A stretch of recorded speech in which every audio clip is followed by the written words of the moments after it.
Welcome to the Facilitators Deep Dive Podcast, your podcast on your way to facilitation mastery.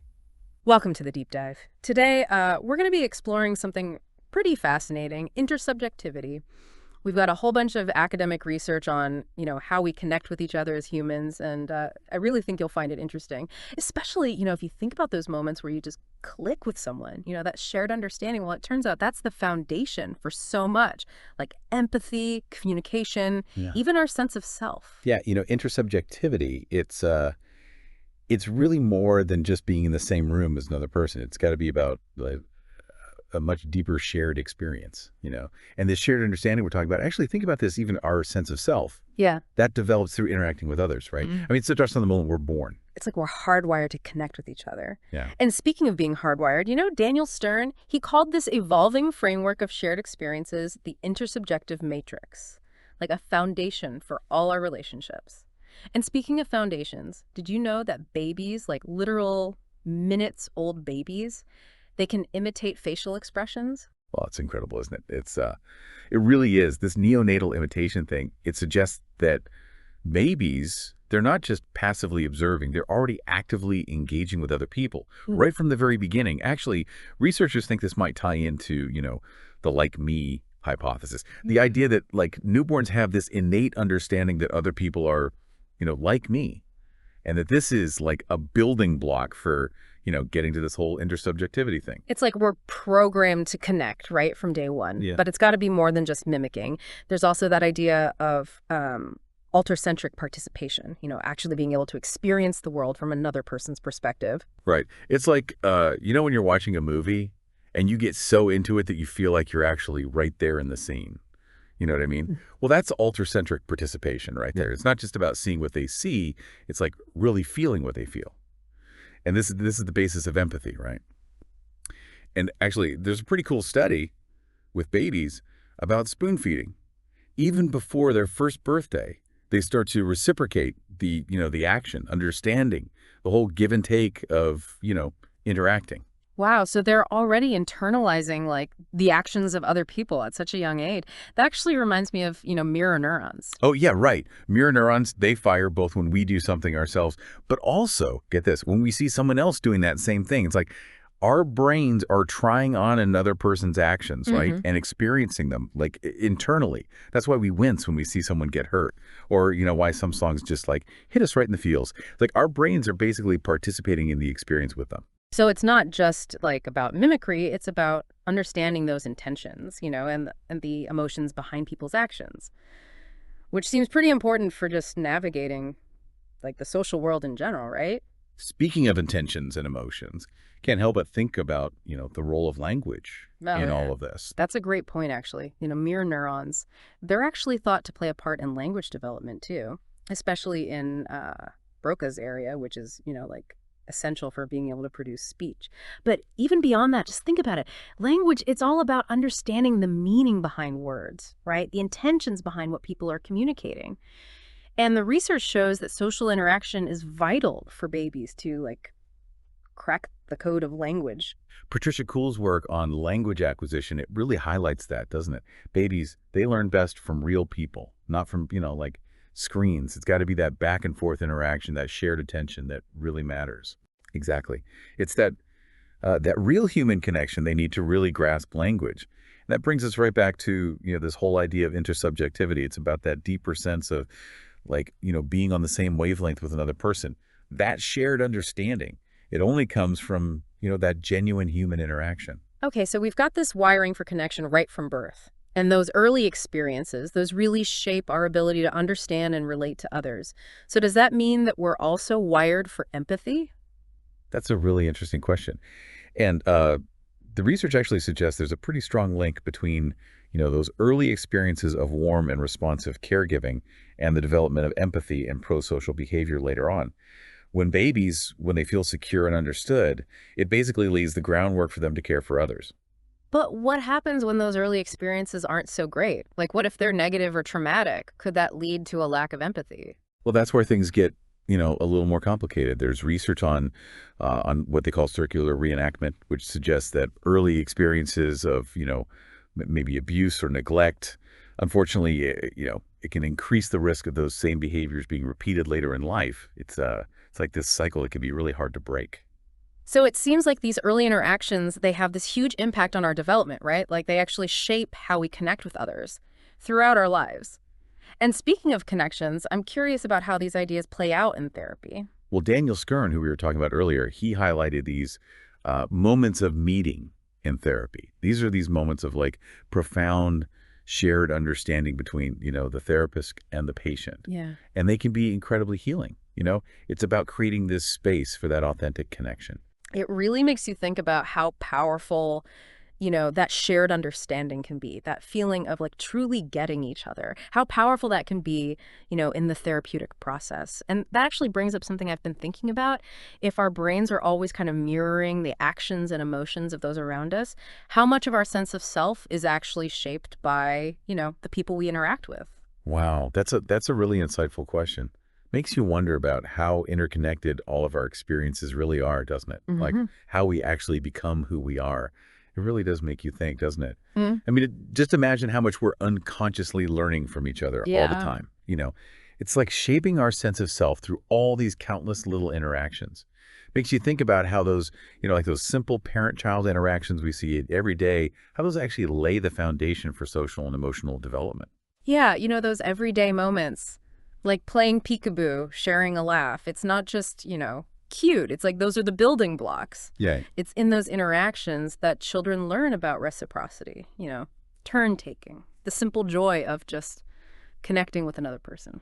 it really is. It's like a dance. Yeah. This back and forth exchange that helps children develop a sense of themselves, in relation to others.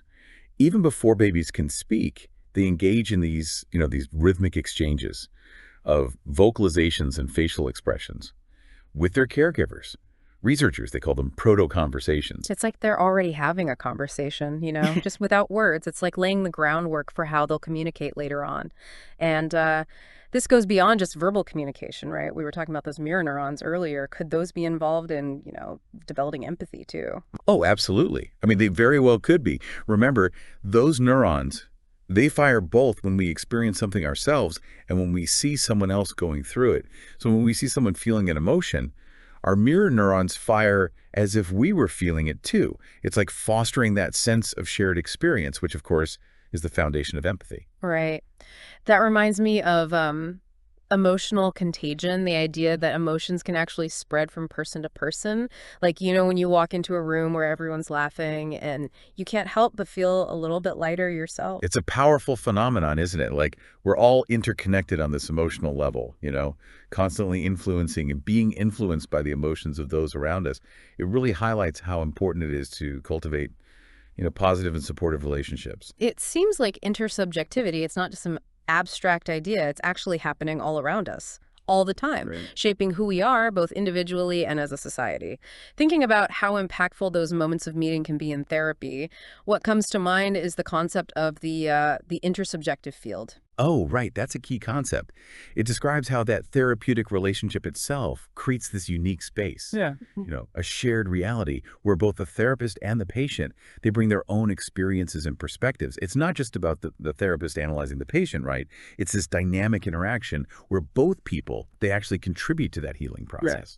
It's within that intersubjective field that these profound shifts can occur. And sometimes, it's not even about the words. It's a shared glance, a knowing nod, a feeling of just being truly seen. Those nonverbal moments can be just as powerful, wouldn't you say? Absolutely.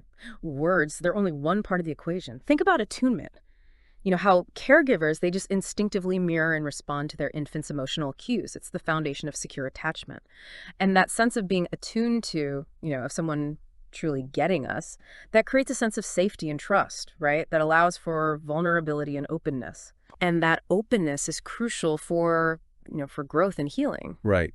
We were discussing how those early experiences actually shape our capacity for empathy and connection. Makes me wonder if some people might be better at, that attunement thing than others, Mhm. perhaps because of their own early experiences. That's a really interesting point. And it brings up this idea that intersubjectivity, it's not just about, feeling good. It's also about developing a deeper understanding of ourselves and others, recognizing that we all come to relationships with our own unique histories and ways of interacting. So it's like intersubjectivity is about expanding our awareness, right, of this interconnectedness of all our experiences, recognizing that our own individual realities, they're actually shaped by those around us. And we, in turn, shape the realities of others. Exactly. It's about recognizing that we're all part of something, larger than ourselves. It's a humbling and empowering realization, I think. Humbling because it reminds us that we're not these isolated beings, Right. but part of, this complex web of relationships. And empowering because it reveals the power of connection, how these shared experiences can shape our lives and actually create meaning. It's a beautiful paradox, really. The more we understand our own individuality, the more we appreciate our interconnectedness with others. And that appreciation can lead to, greater empathy, compassion, and a sense of shared humanity. Something we could all use a little more of these days, I think. I couldn't agree more. This deep dive, it's been incredibly enlightening, but it feels like we've only just scratched the surface. Oh, there's always more to explore. Always. Always.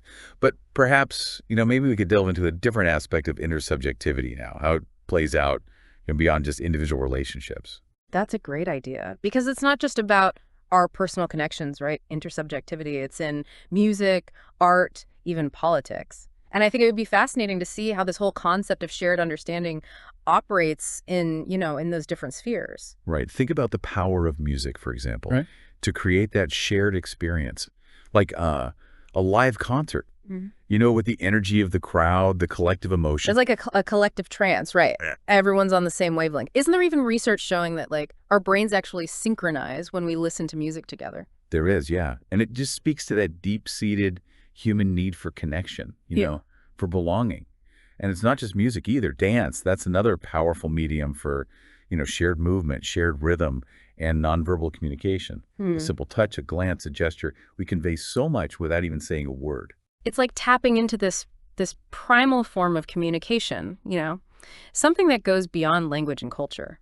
Makes me think of all that incredible work being done with, music therapy, using music to help people with disabilities to connect and communicate. There's some truly groundbreaking research in that area, showing how music can unlock these pathways of communication that might, otherwise be closed off. It's inspiring to see how intersubjectivity can be used for healing and connection. But, genuine connection, it's not always easy. Right. It takes effort, intentionality, and a willingness to be vulnerable. You're absolutely right. We're not always met with understanding. Sometimes there's miscommunication, conflict, even rejection.